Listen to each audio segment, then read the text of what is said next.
అమ్మా. ఏమిటి బాబు రా. నేను ఫస్ట్ క్లాస్లో పాస్ అయ్యానమ్మా. చాలా సంతోషం బాబు. వెళ్ళి మావయ్యకి జేకి చెప్పిరా. ఏం చెప్పేదేంటత్తయ్య, మాకు ముందే తెలుసు. రవి నోటెరు. ఆహా, ఇంత కష్టపడి ఫస్ట్ క్లాస్లో పాస్ అయితే చాక్లెట్లు, బోడి చాక్లెట్.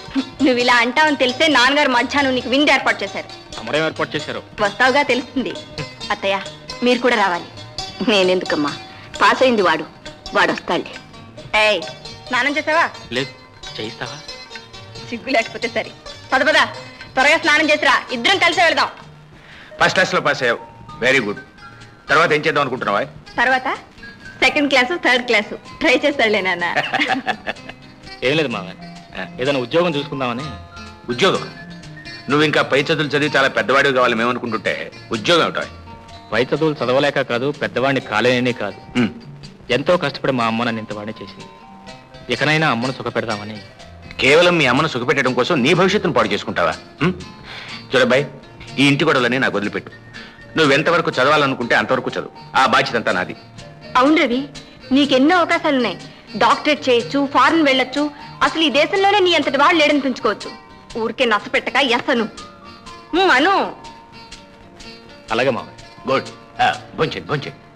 వినాయక నిను వినా బ్రోచుటకు, వినాయక నిను వినా బ్రోచుటకు, వినాయక నిను వినా బ్రోచుటకు, వినాయక నిను వినా బ్రోచుటకు, వేరెవరురా విఘ్నరాజా, వేరెవరురా విఘ్నరాజ వినాయక.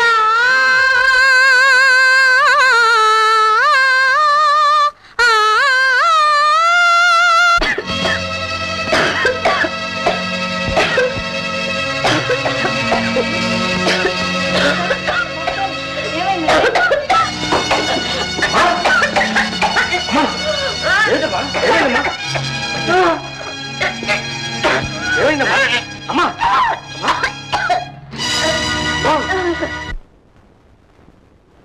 మిస్టర్ రవి. సార్. మీ అమ్మగారు ఏం చేస్తుంటారు?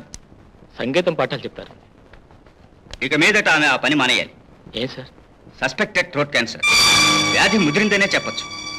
No don't get upset. మందులతోనే చాలా వరకు నయం కావచ్చు, కానీ ఆమె ఏమాత్రం శ్రమ పడకూడదు. కొన్ని రోజులు రెగ్యులర్గా ఈ మందులు వాడి ప్రోగ్రెస్ ఎలా ఉంటుందో తర్వాత చూద్దాం.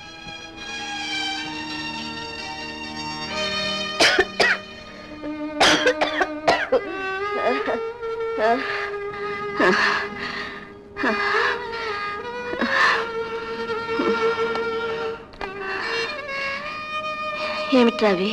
మందులు, టానిక్లమ్మా. ఎక్కడివి? మన విశ్వనాథం గారి షాప్లో తీసుకొచ్చాను. విశ్వనాథం గారి షాపు నుంచా? అవునమ్మా. రవి,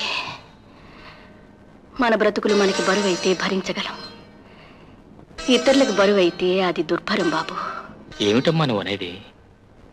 విశ్వనాథం గారికి మనకి ఏ బంధుత్వం లేదు, బాధ్యత లేదు.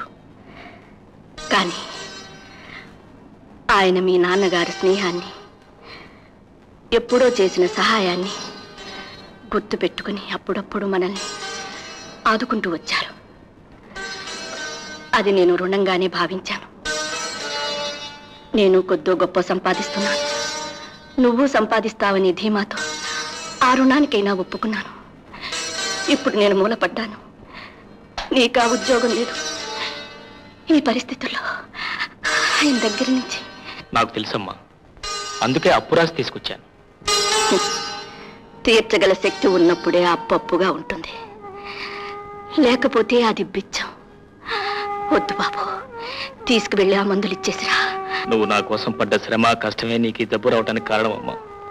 నీకు వైద్యం చేయించలేంత అసమర్థుడు అనుకున్నావా? డబ్బు సంపాదించలేక నేను చంపుకుంటాననుకున్నావా? లేదమ్మా, తొందరగా ఏదైనా ఉద్యోగం చూసుకుంటాను, మన అప్పులన్నీ తీర్చేస్తాను. అమ్మా, నువ్వు మాత్రం అనవసరంగా ఆలోచించి నీ ఆరోగ్యం పాడు చేసుకో.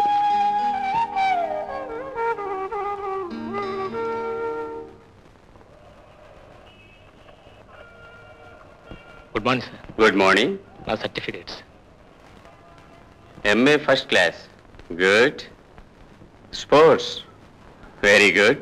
సర్టిఫికేట్స్ ఓకే, ఇంకేమైనా లెటర్స్ ఉన్నాయా? లెటర్స్ అంటే? అంటే రికమెండేషన్. లేదు సార్, నాకు ఏ రికమెండేషన్ లేదు. Then you can go. ఏ సార్, ఎందుకు వెళ్ళాలి? ఈ ఉద్యోగం నీకు రాదు కనుక. ఎందుకు రా సార్? అది నువ్వు అడగకూడని ప్రశ్న. అడుగుతాను, అడిగే హక్కు నాకుంది. ఈ ఉద్యోగానికి కావాల్సిన అన్ని అర్హతలు నాకున్నాయి. నాకంటే ఎక్కువ అర్హతలు ఉన్న వారికి మీరు ఈ ఉద్యోగం ఇస్తే నేను బాధపడి, కానీ కేవలం రికమెండేషన్ మీద ఆధారపడి మాత్రం ఇవ్వడానికి వీల్లేదు. It's all right, you can go. Take him out. జయదే,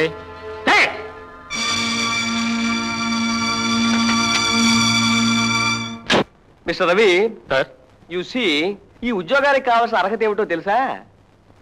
intermediate. మరి మీరు చూస్తే ఎంఏ, చాలా పెద్ద చదువు చదివారు. ఆల్ రైట్, అయినప్పటికీ మీకు ఉద్యోగం ఇచ్చే అవకాశం ఉంది. బట్ యు సీ, మీరు చిన్న పని చేయాలి. ఏమిటి సార్? ఏం లేదు, నేను మీకు ఉద్యోగం ఇవ్వడానికి ముందు మీరు నాకు కొంచెం సద్యోగం ఇవ్వాలి. సద్యోగం అంటే ఏమిటండి? అర్థం కాలేదా? అదేనయ్యా, నేను నీకు ఉద్యోగ రూపంలో చేస్తున్న సహాయానికి నువ్వు నాకు ఈ రూపంలో చేయవలసిన సహాయం. ఇది సహాయం కాదు, మీరు చేస్తున్న ఉద్యోగానికి ద్రోహం, ఆత్మవంచ. ఐ సీ, అయితే మీరు ఇక వెళ్ళి రావచ్చు. వెళతాను. వెళ్లే ముందు ఒక్క మాట, ఇంటర్మీడియట్ వాళ్ళకే ఉద్యోగం ఇవ్వాలనుకునే మీ పద్ధతిని హర్షిస్తాను. కానీ ఇలా డబ్బు కక్కుర్తిపడి చేయితాత్రం ఉందే, దాన్ని మాత్రం ఆశ్రయించుకుంటాను. అఫ్ కోర్స్, నిజానికి నాకు ఉద్యోగం చాలా అవసరం, కొనుక్కోగలను కూడా.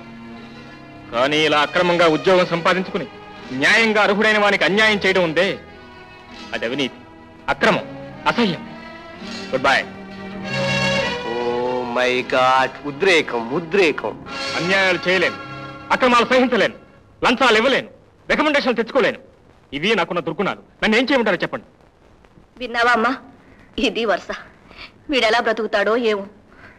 రవి, ఆవేశంలో అంటున్నావు కానీ అన్యాయాలు అక్రమాలు లేనిది ఎక్కడ చెప్పు.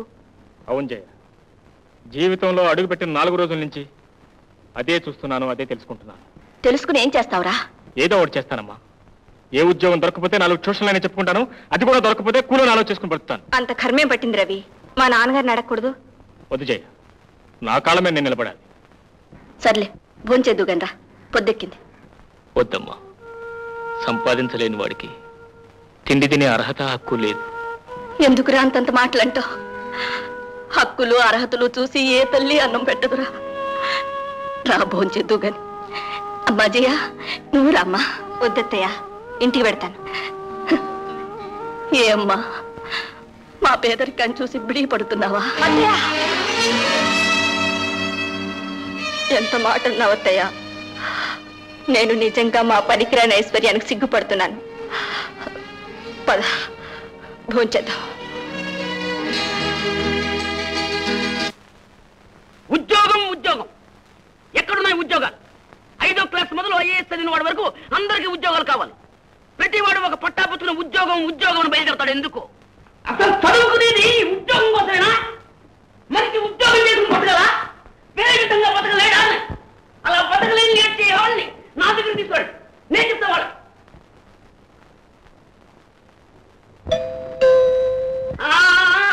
వస్తున్నా వస్తున్నా. ఎవరు? ఉద్యోగం కోసం వచ్చా? ఏం కదా నీ మొహం నీ చేతులు పేపర్ చూస్తాను తెలుస్తాను. మా నాన్న అడ్వర్టైజ్ చేసిన ప్రైవేట్ బ్యాంక్ ఉద్యోగం కోసం వచ్చావా? రండి రండి. నానా, మీ ప్రైవేట్ బ్యాంక్ సార్ ఇచ్చారు. ఏమండి, ఈయనే మా నాన్న, ఈయనే మీ స్టూడెంట్, ఈయనకే మీరు పాఠాలు చెప్పాలి. అంటే అలా చూస్తున్నారండి. ఈయనకి అక్షరం మొక్క రాదు, లక్షలు లక్షలు గడించాడు. రే ఎదవా, విన్నారా? ఎదవా వెధవా అని తిట్టడం కూడా సరిగ్గా తెలియదండి. నాన్న, నీ ప్రైవేట్ బ్యాంక్ సార్ ఇచ్చారు, నువ్వు తిట్టడానికి స్వచ్ఛమైన పదాలు నేర్పుతాను. రే నువ్వు మాట్లాడతావా? అయితే చెవులే మూసుకుంటాను. చూడండి, వీడు నా సుపుత్రుడు. హై స్కూల్ దాకా నెట్టుకొచ్చాను, కాలేజీలో పడ్డాడు. ఇక ప్యాస్ చేయించవలసిన పూచి మీది. అంటే అభిప్రాయం ఉందండి, నేను ఎట్టైనా పాస్ అండి. మీరే నన్ను ఇలా నెట్టి పాస్ చేయించాలి. ఎందుకు పాస్ కాలేదండి? 3 మాసాల్లో అన్ని సబ్జెక్టులు పూర్తి చేస్తాను. వేస్ట్ బాబు, మీరు ఎన్ని చెప్పినా సరే ఈ బుర్రలకు దూరం. చూడండి, వీడు చెప్పింది కరెక్ట్. మాకు కావాల్సింది చదువు కాదండి, పాసు డిగ్రీ. అవును, ఇంతకీ మీరు ఏ కాలేజీలో ఉద్యోగం చేస్తున్నారు? ఏ కాలేజీలోనూ లేదండి, ప్రైవేట్ల కోసం ప్రయత్నం చేస్తున్నాను. అలాగా? కాలేజీలో ఉద్యోగం చేయని వాడు నువ్వు మా అబ్బాయిని ఏం ప్యాచ్ చేయించగలవయ్యా? విన్నారా? ఈ డబ్బున్న వాళ్ళంతా దేశానికి చేసే ద్రోహం ఇది. గుండెక్కడుందో చెప్పలేని కొంతమంది డాక్టర్లు పట్టుమని ఒక వాక్యం కూడా రాయలని ఎంఏలు బిఏలు వచ్చేస్తున్నారంటే ఇలాంటి పేరెంట్సే కారణం. ఈ మోసం నేను సహించలేను. నాకు చదవంటారా? రాదు, అంతే. బతకని ఉంటారా? 1000 దారులున్నాయి, చూపిస్తా కావాలండి. ఏమంటా? మీతో పూర్తిగా ఏకీపిస్తున్నా. దొడ్డిదారుల్లో డిగ్రీ సంపాదించడం నేను హర్షించాను. చదువు వచ్చినా రాకపోయినా మనిషి మనిషిగా నిజాయితీగా బతకాలి. అదే నా స్లోగన్. కరెక్ట్? ఏం కరెక్టే? నీ చేత ప్రైవేట్ చెప్పించి ఏదో పెద్ద సంబంధం తెద్దాం అనుకుంటే నువ్వు చెప్పే ప్రైవేట్ ఇదే. సర్లే, వీడిని నీ చేతిలో పెడితే వీడికి పెళ్లి కాదు కదా, వీడి మిగిలిన చెప్పా. నన్ను ఎవరండి చెప్పు పట్టుకుని పోయేది?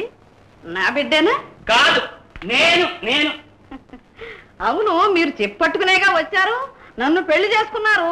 మీ జాతకం గిర్రం తిప్పేశాను. నా బిడ్డకేమండి, మీకంటే దర్జాగా రంగరంగ వైభోగంతో బతుకుతాడు. బతకనే అమ్మా, బతకనే. మీ ఇద్దరు ఏమైనా చేసుకోండి, నా చేతికి మాత్రం చెప్పరాకుండా చెయ్యి. అంతే. నాన్న, మా వ్యాపారం అదిగో ఉందిగా, మీ మహాలక్ష్మి, మీ అమ్మ. అడుగుతాం. నాతో చెప్పు, నీకేం కావాలో నన్ను అడిగయ్యా. తల్లి అంటే నువ్వే తల్లి, అందుకనే తల్లిని మించిన దైవం లేదని ఊరికే అన్నారా? దామ్మ చెప్తాను. అమ్మో, ఇంటే నాన్న ఉన్నాడు, పైకి వెళ్దాము.